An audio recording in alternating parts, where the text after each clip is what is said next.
السلام علیکم. کیسے ہیں دوستو آپ لوگ؟ 9 اسٹار کلاسز یوٹیوب چینل میں آپ سبھی دوستوں کا اور بچوں کا سواگت ہے، خوش آمدید ہے، ویلکم ہے. آج ہم آپ لوگوں کے سامنے ایک ویڈیو لے کر آئے ہیں جو آپ لوگوں کے لیے بہت اہم ہے. جو درخشاں دور سے ہے یہ ویڈیو. پہلا سبق حمد خدائے عز و جل. یہ ہم آپ لوگوں کو پڑھانا چاہ رہے ہیں حمد کے بارے میں. تو یہ ایگزام 2023 میں جو ہونے والا ہے میٹرک بورڈ پریکشا، اس کی درشٹی سے بہت ہی بہترین اور مفید ہے. اور اس ویڈیو کے ذریعے سے ہم بہترین طریقے سے، بہترین انداز سے اور آسان زبان میں آموزش کر سکتے ہیں، سیکھ سکتے ہیں، حمد کے بارے میں جانکاری حاصل کر سکتے ہیں. تو ہم لے کے آئے ہیں آپ لوگوں کے لیے ایک چھوٹا سا اور بہترین ویڈیو حمد کے بارے میں، حمد خدا عز و جل. تو آپ کے مضمون اردو میں جو پہلا سبق ہے اس کے بارے میں ہم پڑھیں گے آج.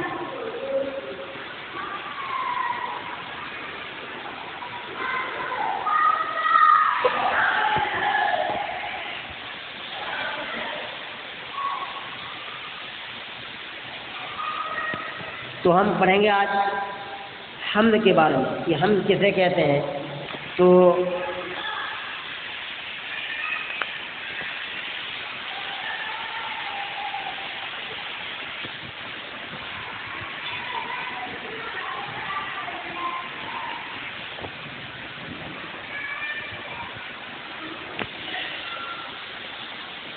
حمد کے بارے میں آج ہم لوگ جانیں گے بچوں. کہتے ہیں کہ حمد کے لغوی معنی، حمد کے لغوی معنی خدا کی تعریف کے ہیں. حمد کے لغوی معنی یعنی خدا کی تعریف کے ہیں. دیکھ سکتے ہیں آپ، حمد کے لغوی معنی خدا کی تعریف ہے.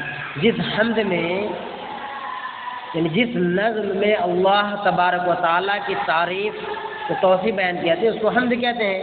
تو کہتے ہیں کہ اردو شاعری میں دوسری اصناف کی طرح حمد بھی ایک مقبول صنف ہے جس میں خدائے رب العزت کی صفات بیان کی جاتی ہے، جس میں خدائے رب العزت کی صفات بیان کی جاتی ہے.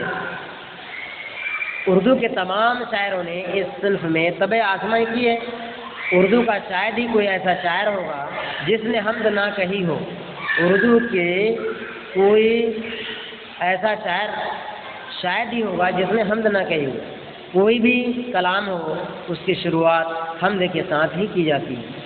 یعنی جب ہم لوگ اسلامی مذہب کے اعتبار سے اگر کسی پروگرام کا یا کسی چیز کا آغاز کرتے ہیں تو اس میں سب سے پہلے حمد کی کہی جاتی ہے اور اس کو متبرک سمجھتے ہیں. چونکہ خدا کے نام سے کسی کا آغاز کرنا متبرک سمجھا جاتا ہے.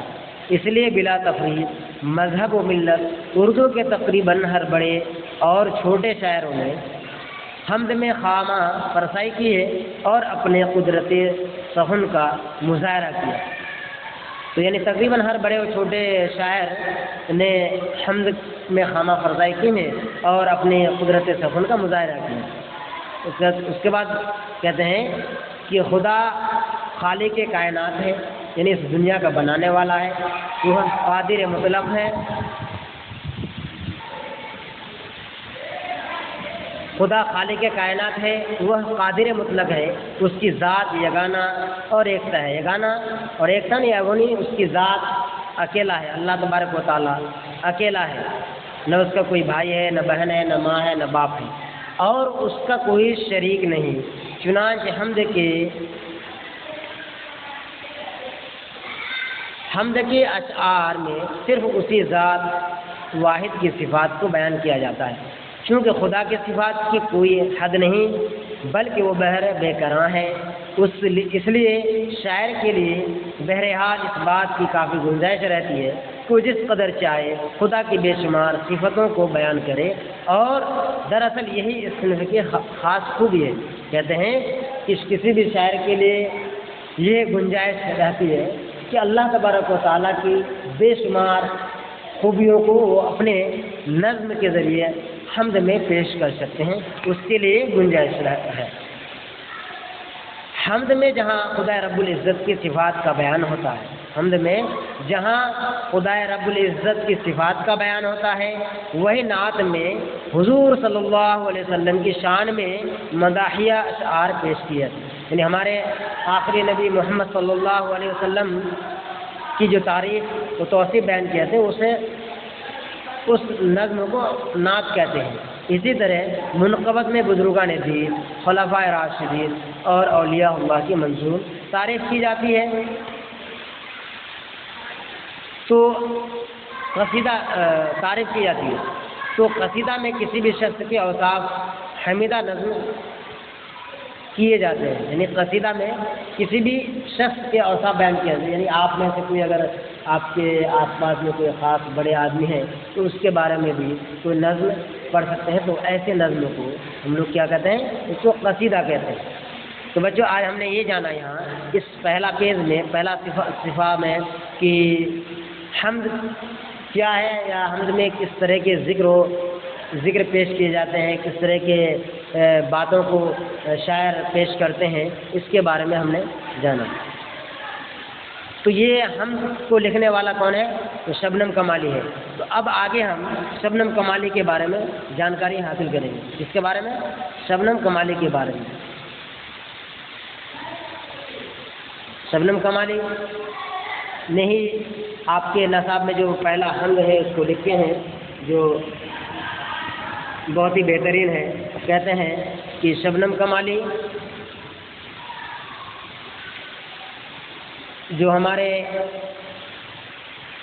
نصاب میں پہلا سبق لکھے ہیں، جو یعنی حمد خدا عز و جل، تو پہلے ہم شبنم کمالی کی کچھ تعریف بیان کرتے ہیں۔ کہتے ہیں کہ جناب شبنم کمالی کا تعلق ریاست بہار سے، یعنی صوبہ بہار سے شبنم کمالی کا تعلق ہے۔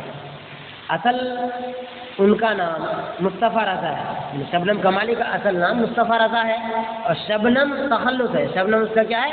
تخلص ہے، یعنی شبنم وہ تخلص ہے اس کا، شبنم کمالی کا یعنی مصطفیٰ رضا کا تخلص کیا ہے؟ شبنم ہے۔ ان کی پیدائش 22 جولائی 1938 عیسوی کو، ان کی پیدائش کب ہوئی تھی؟ 22 جولائی 1938 عیسوی کو پوکھریرا میں ہوئی تھی۔ تو پوکھریرا جو گاؤں ہے وہ ضلع سیتامڑھی میں پڑتا ہے۔ اس کے بعد ان کی مذہبی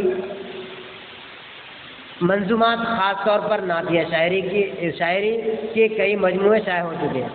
کہتے ہیں کہ ان کی مذہبی منظومات، خاص طور پر نعتیہ شاعری کے کئی مجموعے شائع ہو چکے ہیں۔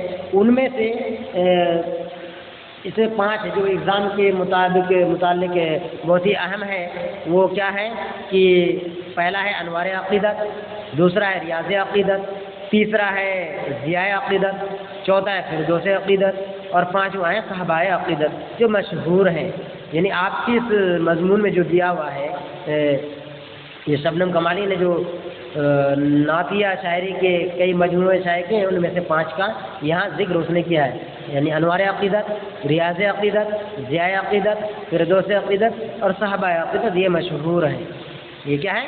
مشہور ہے دوستوں اور پیارے بچوں۔ پھر کریں کہ غزلوں اور نظموں کے بھی کئی مجموعے شائع ہو چکے ہیں۔ نصاب میں شامل یہ حمد بعنوان حمد خدائے عز و جل جناب شبنم کمالی کی ہے۔ یہ جو ہم آگے اس کے بعد اگلا چیپٹر جب آئیں گے تو وہاں آپ کا حمد کا جو عنوان ہے، جو حمد خدائے عز و جل ہے، جو جناب شبنم کمالی کی ہی لکھی ہوئی ہے۔ شبنم کمالی ہی نے اس حمد کو جو خدائے عز و جل ہے اس کو لکھے ہیں۔ اس کے بعد ہم دیکھیں گے کیا ہے کہ شبنم کمالی نے اپنی زندگی کا بیشتر حصہ وعظ و تبلیغ، اسلامی اور مذہبی اقدار کی تلقین میں صرف کی ہے۔ وہ اللہ اور اس کے پیارے نبی محمد صلی اللہ علیہ وسلم کے عاشق صادق تھے۔ یعنی کہتے ہیں کہ شبنم کمالی ہمارے پیارے نبی محمد صلی اللہ علیہ وسلم کے سچے عاشق تھے. سچے کیا تھے؟ وہ عاشق تھے سچے. صادق کے معنی ہوتے ہیں سچے. صادق کے معنی کیا ہوتے ہیں؟ سچے. صادق کے معنی ہوتے ہیں سچے، یعنی وہ سچے عاشق تھے ہمارے پیارے نبی محمد صلی اللہ علیہ وسلم. اور چنانچہ اپنی تقریروں اور شعری تخلیقات میں انہوں نے اپنے بھرپور والہانہ جذبات کا اظہار کیا. کہتے ہیں کہ شبنم کمالی اپنے تقریروں اور شعری تخلیقات میں انہوں نے بھرپور والہانہ جذبات کا اظہار کیا ہے. تو ہم اب حمد و خدا عز و جل کے بارے میں جانیں گے کہ شبنم کمالی نے کون سا نظم حمد لکھے ہمارے کتاب میں. تو کہتے ہیں کہ شبنم کمالی حمد خدا عز و جل اسی کو لکھے ہیں جو کہتے ہیں کہ خالق دو جہاں ہے تو عز ذوالجلال ہے، ایکتا ہے تیری ذات پاک عالی و بے مثال ہے، تیرے ہی باب فیض سے ملتا ہے دو جہاں کو رزق، سب کی حیات و موت کا مولا تجھے خیال ہے. کہتے ہیں اس حمد میں شبنم کمالی کے ہیں کہ تیرے ہی باب فیض سے ملتا ہے دو جہاں کو رزق. اللہ تبارک و تعالیٰ کی خزانے سے ہی ہم دونوں جہاں کے رہنے والے کو کیا ملتا ہے؟ رزق ملتا ہے. جو ہم لوگ اپنی زندگی کو گزارنے کے لیے رزق کی ہم کو ضرورت پڑتی ہے، اس رزق کا انتظام اس کا جو ہمارے لیے فراہم کرتے ہیں کسی نہ کسی ذریعے سے، وہ اللہ تبارک و تعالیٰ ہی کرتے ہیں. سب کی حیات اور موت یعنی سب کی زندگی اور موت کا اللہ کو ہی خیال ہے، فکر ہے. قدرتی خاص کا تیری عکس ہے بزم کائنات، یعنی قدرت یعنی اللہ تبارک و تعالیٰ کی طرف سے جو بھی عکس ہے، یعنی عکس کے معنی ہوتا ہے چھایا، یعنی ہمارے اوپر جو بھی سایہ ہے، جو بھی چیزیں ہیں وہ اللہ تعالیٰ کی طرف سے ہے. کونو مقام ذلوہ گر تیرا ہی ایک جمال ہے، قائم ہے تیرے حکم سے آج بھی نظم زندگی، تیرے سوا کہیں ملے تو یہ زندگی محال ہے. یعنی اللہ تبارک و تعالیٰ کی حکم سے یہ آج بھی ہماری زندگی کیا ہے؟ نظم، یعنی زندگی کا نظم چل رہا ہے، سلسلہ چل رہا ہے. اس کے سوا کہیں ملے تو یہ زندگی محال ہے، کہیں ملے ہی نہیں سکتا ہے، مشکل ہے. اللہ ہی ہم سب کی پالنے والا، ہم سب کو دیکھنے والے ہیں. صاحب عقل و فہم کو ناز ہے تیری ذات پر، یعنی کہتے صاحب کا جس کو عقل ہے اللہ تبارک و تعالیٰ کی بنائے ہوئے چیزوں پر، جس کو صحیح علم ہے یا سمجھ ہے، تو اس کو گمان ہے کہ تیری ذات پر یقیناً ہمیں یقین ہے، تیری ذات پر بالکل ہمیں بھروسہ ہے کہ تیرے بغیر کچھ ہونے والا نہیں. نام سے تیرے دو جہاں واقف حال و قال ہے، یعنی دونوں جہاں کے لوگ آپ کے حال سے واقف ہیں. لاکھ برس اگر کوئی حمد و ثنا تیری کرے، ہو سکے حق ادا تیرا ممکن نہیں محال ہے. یعنی کہتا ہے کہ لاکھوں برس کوئی شخص اگر آپ کی حمد و ثنا کرتے رہے تو بھی آپ کا ذرہ برابر بھی حق ادا نہیں کر سکتے. ہو سکتے حق ادا تیرا ممکن ہے، بالکل ممکن ہی نہیں اللہ تبارک و تعالیٰ کو آپ حق ادا کر سکتے. اس لیے کہ آپ اپنے جسم کو ہی دیکھو، اللہ تعالیٰ نے کیا ہمیں خوبصورت چہرہ دیا ہے، کیا خوبصورت دو آنکھیں دی ہیں، کان بھی ہے، ناک بھی ہے، جس سے اچھے اور بری چیزوں کی پہچان کر پاتے ہیں. کان سے اچھے اور بری باتوں کو سن کر کے ہم اس کی صحیح تمیز کی طرف چلے جاتے ہیں. تو یہ اللہ تعالیٰ کی خوبی ہے. پھر کہتا ہے کہ آگے ہے ظلمت دہر میں ہمیں نور سحر کی تلاش ہے. ظلمت یعنی اندھیرا، دہر کے معنی دنیا، اس دنیا کے اندھیرے میں ہمیں نور کی تلاش ہے. جس کی تلاش ہے؟ نور کی تلاش ہے. لطف و کرم کی ایک نظر مولا یہ عرض حال ہے، مقصد نیک میں صدا کر دے ہمیں تو کامیاب. تو ہمیں کہتا ہے مقصد نیک میں صدا کر دے ہمیں تو کامیاب. یا اللہ، اس لائن کا مطلب ہے کہ یا اللہ ہمیں جو میرا مقصد ہے نیک مقصد میں ہم کو کامیاب کر دے.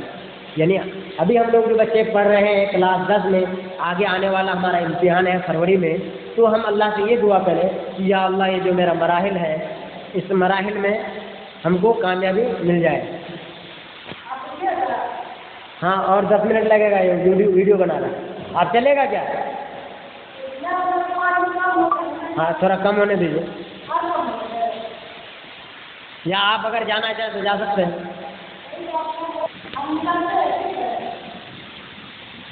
ہاں تو بچوں کیا کہہ رہے ہیں کہ مقصد نیک میں صدا کر دے ہمیں تو کامیاب، تیرے حضور خاص میں اپنا یہی سوال ہے. یعنی اللہ تعالیٰ کے بارگاہ میں میرا ایک یہی سوال ہے کہ یا اللہ تو ہمیں کامیاب کر دے، ہر منزل کو میرا آسان کر دے. اور ایک دوسرے کے لیے بھی دعا کرنا چاہیے کہ جو بچے کمزور ہیں اس کے لیے بھی دعا کرے یا اللہ ہمارے دوست کا یا ہمارے شاگرد کا ذہن کو پورا قوی کر دے، جس سے وہ جو کچھ بھی پڑھے اس کو صحیح سمجھ میں آئے اور آنے والے جو مراحل ہیں، جو دشواریاں ہیں، وہ بالکل آسان ہو جائے. اللہ سے دعا کریں گے تو انشاءاللہ یقیناً اللہ تبارک و تعالیٰ ہماری دعا کو قبول کریں گے. اگلا لائن میں کہتے ہیں کہ شبنم بے نوا کو بھی دے دے عروج بندگی، شبنم بے نوا کو بھی دے دے عروج بندگی، فکر و طلب کی راہ میں آج یہ پائمال ہے. کہتے ہیں شاعر شبنم کمالی خود اپنا کہہ رہے ہیں کہ شبنم بے نوا کو بھی دے دے عروج بندگی، یعنی شبنم کمالی اپنے آپ کے لے کے آ رہا ہے یا اللہ میری بھی زندگی میں اس دنیا میں ترقی دے دے، عروج دے دے، ہر طرح ہم آگے ہی آگے بڑھتا جائے. فکر و طلب کی راہ میں، یعنی فکر اور طلب جو ہے ہمارا جو چاہت ہے اس کے راستے میں ہم کو پائمال کر دے، اس بے حساب دے دے ہم. تو اس طریقے سے ہم دیکھیں کہ یہ میرا ویڈیو کو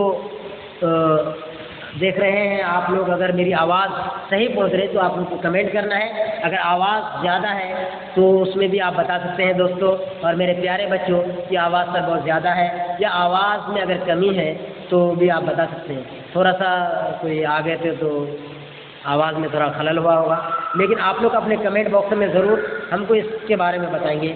تو آگے ہم پھر آپ کو اسی میں بتائیں گے کہ تو اس طریقے سے یہ کیا ہوا کہ آپ کو نیچے میں دیا ہوا ہے کچھ الفاظ اور معنی، کچھ الفاظ اور معنی دیے ہوئے ہیں. تو کچھ الفاظ اور معنی ہے دیا ہوا جو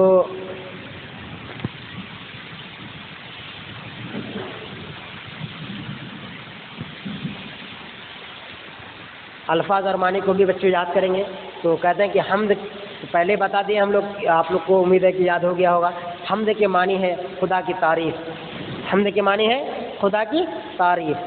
اس کے بعد عز و جل، عز و جل کے معنی ہے عزت اور بڑائی والا، عزت اور بڑائی والا. ذل جلال کے معنی ہے مرتبے والا، عظمت والا. ذل جلال کے معنی ہے مرتبے والا، عظمت والا. خالق کے بارے میں آپ لوگ جانتے ہیں، یعنی خالق یعنی پیدا کرنے والا. اللہ تعالیٰ نے ہم کو پیدا کیا ہے، تمام انسانوں کو پیدا کیا، پورے جہان کی ہر چیزوں کو بنایا. تو یہ خالق کائنات یعنی اللہ تعالیٰ اس جہان کو بنانے والا. اس کے بعد کیا ہے نظم یعنی انتظام. نظم کے معنی کیا ہوتا ہے انتظام. کسی چیز کو جب ہم انتظام کر لیتے، جیسے کہ آپ اگر پڑھنے کے لیے بیٹھے ہیں یا کسی جگہ پڑھنے جاتے ہیں تو آپ کس چیز کا نظم کرتے ہیں.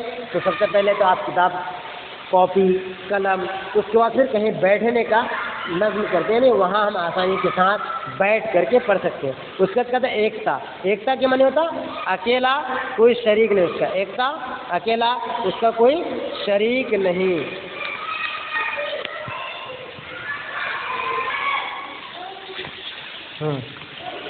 تو اس کا نیکسٹ پیج میں ہے آپ کا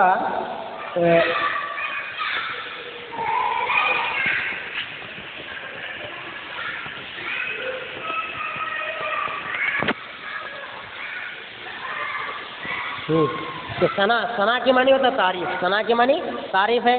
محال کے معنی ناممکن، محال کے معنی ناممکن ہے. اس کا حال و قال، حال و قال کے معنی ہوتا ہے کیفیت. حال و قال کے معنی ہوتا ہے کیفیت بچوں. اس کے بعد ہوتا ہے ظلمت. اس کے بعد کیا ہے ظلمت. ظلمت کے معنی ہوتا ہے اندھیرا، یعنی جیسے رات کو ہم لوگ ظلمت کہتے ہیں، اس کا الٹا ہوتا ہے تاریکی. تو ظلمت. اس کے بعد ہے دہر. دہر کے معنی ہوتا ہے دنیا. دہر یہ ہم لوگ جو جس سنسار میں ہے، جس دنیا میں ہے، اس کو ہم لوگ دہر کہتے ہیں. دہر کا دوسرا معنی کیا ہے دنیا. اس کے بعد عروج. اس کے بعد کیا ہے عروج. عروج کے معنی ہوتا ہے ترقی. عروج کے معنی ترقی. فکر کے معنی ہوتا ہے خیال. فکر کے معنی ہوتا ہے خیال. فکر کے معنی خیال.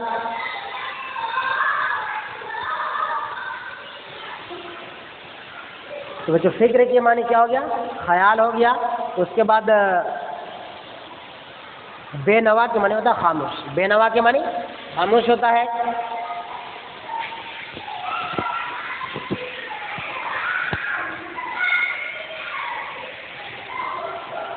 بے نوا کے معنی خاموش.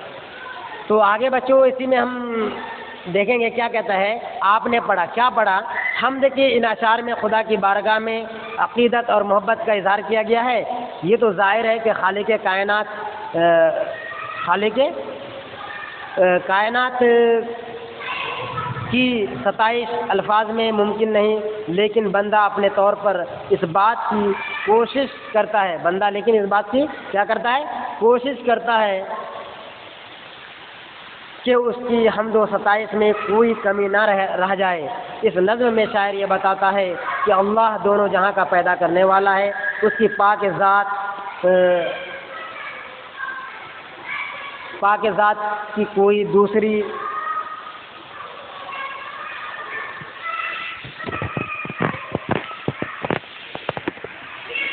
پاک ذات کی کوئی دوسری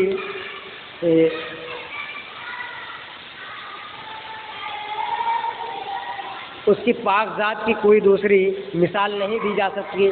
وہ دونوں جہاں کو رزق پہنچاتا ہے، یعنی دونوں دنیا کو رزق پہنچاتا ہے، اور ساری کائنات کی حیات و موت کا مالک ہے.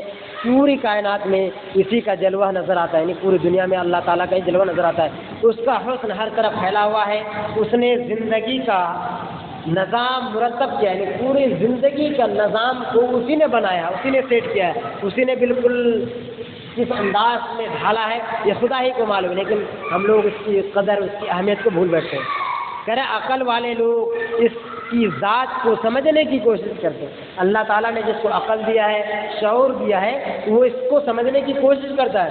لیکن جس کو اللہ تھوڑا بہت جو اس کو ناسمجھ ہے، جو سمجھ نہیں پا رہے ہیں کہ اللہ نے جو نظام دیا ہے کس طریقے سے. دیکھو ایک سورج کو اللہ نے ہمارے لیے بنایا ہے، جس سے گرمی ہوتی ہے اور بھیگی ہوئی چیز کو سکھا دیتے ہیں، اس سے وٹامن ڈی بھی پراپت ہوتی ہے، اور بھی بہت سارے نہ جانے کیا کیا چیزیں ہیں. اس کے بعد کہتا ہے لیکن یہ کام انسان کی حد سے باہر ہے. اگر لاکھوں لاکھ برس بھی خدا کی شان بیان کی جائے تو وہ بھی ناکافی ہے. کہتا ہے لاکھوں لاکھ سال خدا کی شان بیان کی جائے تو وہ ناکافی ہے. کسی بندے پر اگر اس کی مہربانی کی نظر پڑ جائے تو وہ کامیاب ہو جائے.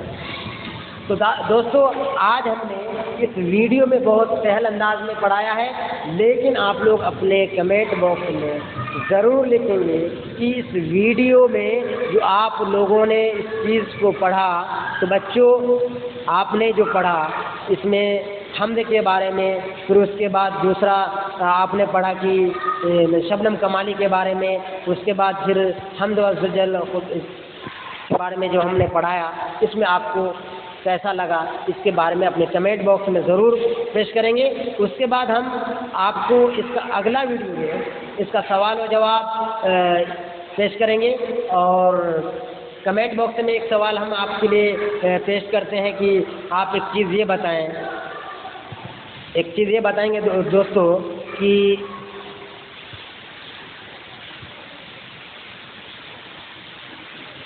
شبنم کمالی، جیسے کہ شبنم کمالی کا پیدائش تو آپ کو پتہ ہے کہ 22 جولائی 1938 کو. لیکن شبنم کمالی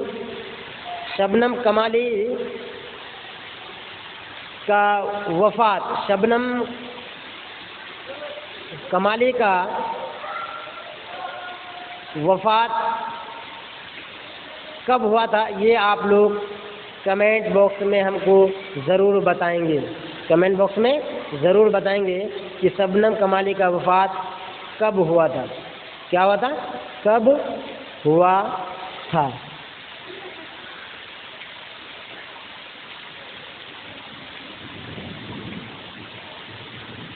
شبنم کمالی کا وفات کب ہوا تھا؟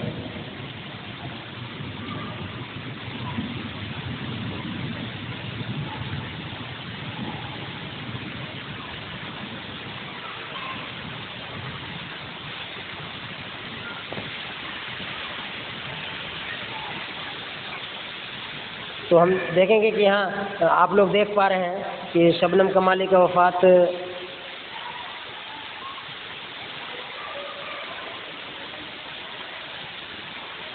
شبنم کمالی کا وفات کب ہوا تھا، یہ کمنٹ باکس میں آپ ضرور کریں گے. اور اگلا ویڈیو میں یہ تمام سوالوں کا جواب ہم آپ کو بتائیں گے، اور آپ لوگ آسانی سے اس سوال و جواب کو نوٹ کر سکتے ہیں. اور اگلا ویڈیو میں جب ہم آئیں گے تو آپ اپنے ساتھ نوٹ کاپی ضرور رکھیں گے. آپ اگلے ویڈیو میں نوٹ کاپی ضرور رکھیں گے، جس سے ہم آپ کو اس کے بارے میں بتا سکتے ہیں. یہ سوال آپ کو یہاں دیا گیا تھا کہ شبنم کمالی کا وفات کب ہوا تھا، شبنم کمالی کا وفات کب ہوا تھا، یہ سوال کا جواب آپ ضرور دیں گے. تو دوستو آج میں اپنی ویڈیو کو یہیں ختم کرتا ہوں. تو آپ لوگ ضرور ہمارے نئے چینل کو سبسکرائب کریں گے. جو ساتھی آپ سے اگر جڑنا چاہیں یا آپ اپنے ساتھیوں کو اس چینل کے مادھیم سے اس کو بھی اگر شیئر کروانا چاہتے ہیں تو کر سکتے ہیں. جو میں آپ کا بہت بہت شکریہ ادا کروں گا کہ میرے چینل کو سبسکرائب کیجیے اور لائک کیجیے اور بیل آئیکن کو بھی دبائیں تاکہ اگلا نوٹیفیکیشن آپ تک پہنچ جائے، اور شیئر بھی کریں تاکہ دوسرا ساتھی بھی اس سے فائدہ حاصل کر سکے. تو میں اپنی ویڈیو کو یہیں ختم کرتا ہوں. خدا حافظ، شکریہ، السلام علیکم.